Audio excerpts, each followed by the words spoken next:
My name is Daniel Kibblesmith, and I am the writer of New Warriors #1. I got interested in the New Warriors later. I remember seeing them on the shelf when I was a kid, picking up comics in the 90s, and just feeling like they were too cool for me. Like I was intimidated by, Night Thrasher who had a blade coming out of his wrist.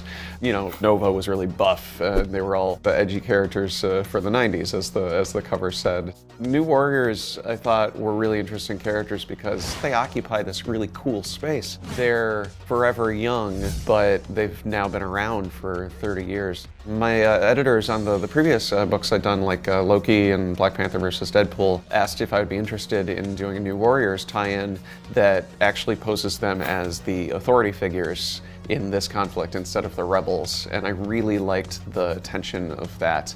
So because the New Warriors are the authority figures in this story, they have to be mentoring New Warriors who are under 21 and subject to the laws that triggered the Outlawed event.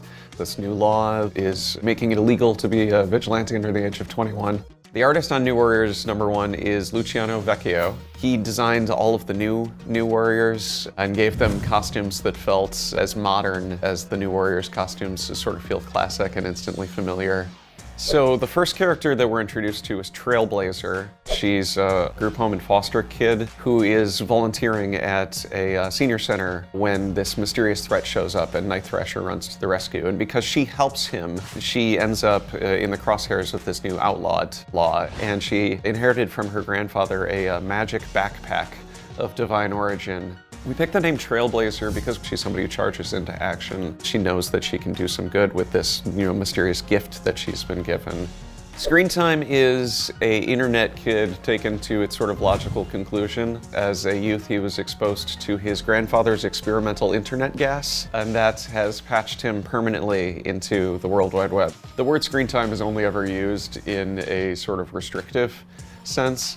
And because we're doing a story about teenage rebels, a lot of the names are about teens fighting against labels that are put on them. So with screen time, we liked the idea that he has infinite screen time. Snowflake and Safe Space are the twins, and their names are very similar to screen time. It's this idea that these are terms that get thrown around on the internet that they don't see as derogatory, to take those words and kind of wear them as badges of honor. Safe Space is kind of a big, burly, sort of stereotypical jock. He can create force fields, but he can only trigger them if he's protecting somebody else.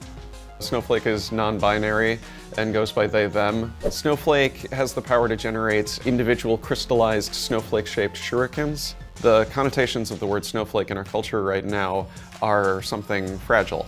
And this is a character who is turning it into something sharp. Snowflake is the person who has the more offensive power, and Safe Space is the person who has the more defensive power. The idea was that they would mirror each other and complement each other.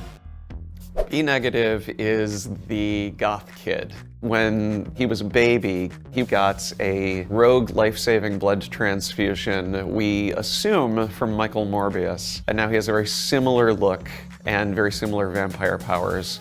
B Negative also is obviously a pun. It's a blood type, which is great for a vampire character, and it's also a proud ownership of the idea of having a bad attitude. I want the people who read our New Warriors to feel all of the excitement that they felt if they read the 90s one.